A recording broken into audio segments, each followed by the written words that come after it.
Okay, moving right along. Kinesiology 230, Chapter 6, Presentation number 5. We're still talking chronic adaptations to aerobic exercise. You'll see now we're moving into some other areas within the book itself, from metabolic, endocrine, etc., which we'll get to in 1 second. So if you look at this in terms of the list of things that we have in the book, we've already talked cardiovascular, respiratory, and skeletal muscle. Now we're going to get into metabolic, endocrine, bone and connective tissue, body composition, and performance for this presentation. With metabolic adaptations, you end up having this increased reliance on fat as energy. Fat itself as an energy source, because of the long chains that you have in terms of fat molecules. It goes through a process called beta oxidation to chop it up to make it more user-friendly, to create ATP. And that's done on the aerobic side of the house. You have a reduction in the use of carbohydrates for submaximal exercise. It becomes more of a fat burn. And then you have an increase of lactate threshold. And with that, there's a little bit of an adaptation that happens. As I mentioned, when people first come in and they start to work out, they might do sets of 10 and they're just gassed. They're having a cardio-like effect from just doing sets of 10. One set on each piece of equipment, because they're so deconditioned. As they begin to adapt to the stressor that's placed on them, whether it's cardiovascular or strength training, whatever, they have a better capability to tolerate, but also to tolerate some of the discomfort that they have with training. But they also have the ability to buffer some of the lactic acid and the CO2 that's in the system better.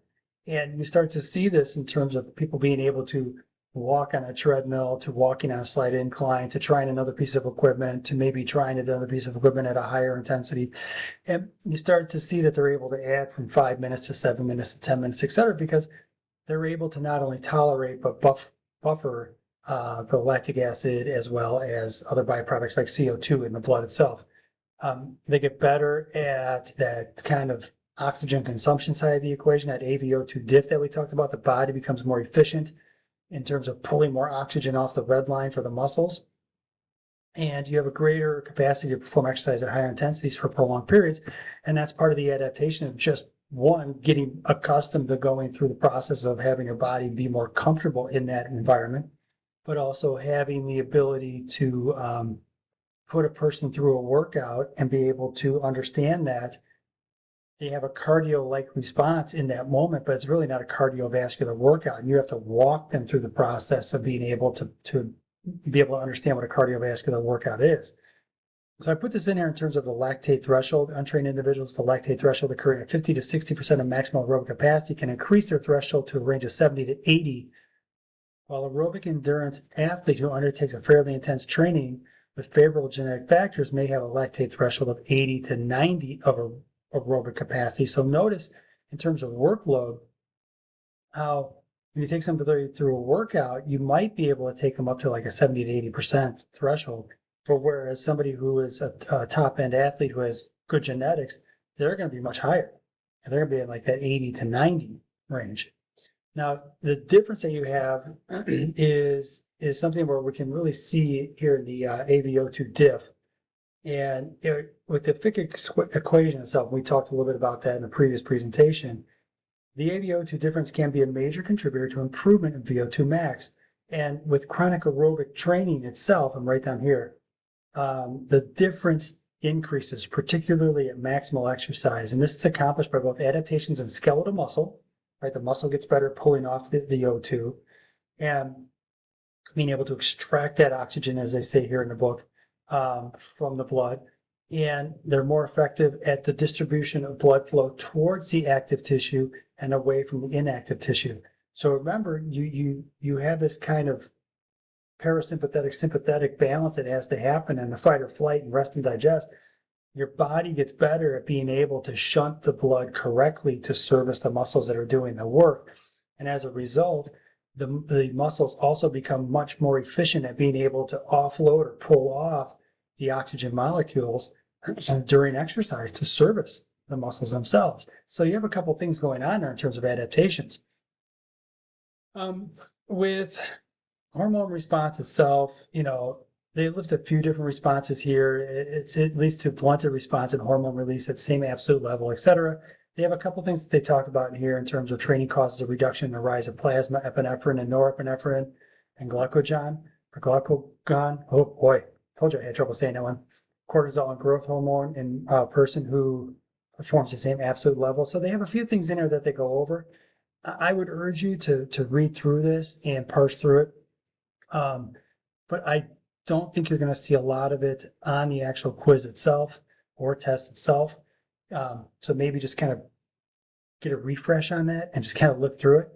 So when you go into bone and connective tissue, bone mineral density, as we talked about before, can increase when you have progressive overload. When you start talking about the difference between standing, walking, jogging, running, jogging and running have a higher intensity bone loading characteristic than walking. And so therefore those would be better for bone and connective tissue.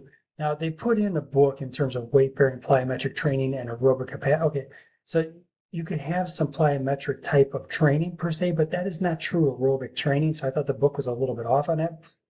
But I will say this, when you start talking about being able to have some walking or jogging, you have some higher intensity work, maybe some stuff that's like plyometric training with strength training itself, that's going to be a pretty optimal combination to be able to have a response in bone and connective tissue. I just put tendons, ligaments, and articular cartilage over here because it was a pretty small section.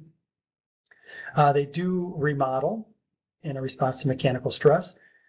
They note something that cartilage has shown to become thicker with running in dogs, but they don't really cite any research regarding humans, so I kind of went meh on that. And then these structures are made of non-living extracellular material and have poor blood supply, and this would prolong the time for training adaptation, so you really don't have an oxidative quality to that.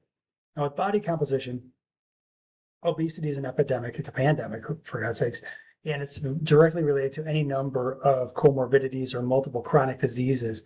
And when you look at study after study or study that tells you that you need to lose weight to drop the comorbidities, it's pretty straightforward to figure out the math on that. And it supports a dose-response relationship with the amount of aerobic activity and weight loss. So what they note here is moderate intensity activity of less than 150 minutes per week induces minimal weight loss. Greater than 150 minutes per week for 12 weeks has a weight loss of about 4.4 to 6.6, 2 kilos to 3 kilos. And then if you go 225 minutes versus 150 for 16 months, the duration induces 11-pound weight loss. So what you see is the amount of time that you spend within a cardiovascular activity will dictate the results that you get. And that's the dose-response relationship that they have. I will just say as a sidebar, as somebody who's been in the fitness industry forever and also work with athletes as well, when you start talking about the general population, most people come in, they want to lose weight. Most people want to lose their weight now. And when you work with them, you have to have a conversation with them in terms of their time allocation, how much time they can put towards working out. Not just with you as a trainer, perhaps twice a week for 1 hour. All right. But what about the other 166 hours in the week or whatever the number is? They have to come up with the ability to fill the gap here, to come up with 300 hour or 300 minutes in a week, 400 minutes in a week, whatever that may be, outside of the 120 they spend with you, or the 360 they spend with you, whatever that number may be. And so the point is, you'll have clients and trainers have to have this conversation in terms of, can the client do their homework and get some work done on their own? Are they able to put in some vigorous work, perhaps 2 other days out of the week, so when they work with a trainer, that is supportive of the process? Now, with performance adaptations, aerobic exercise has the ability to create any number of adaptations. These will be specific to the areas of aerobic adaptation. So again, like we were talking about type 1 fibers versus type 2, aerobic training will not give you a larger cross-sectional area of type 2 fibers. It just won't. So if the person desires greater power or muscular strength, aerobic activity would not be of direct benefit. But if a person wants to have greater cardiovascular capacity, or perhaps lose some weight, or whatever, cardiovascular and endurance training can have a place. As somebody who's done this, I would tell you it has a place at the table, and that table also, cardiovascular training would sit side by side with strength training, flexibility, balance, coordination, and high intensity training to be able to get the most bang for the buck, not doing just cardiovascular training only. All right, signing off.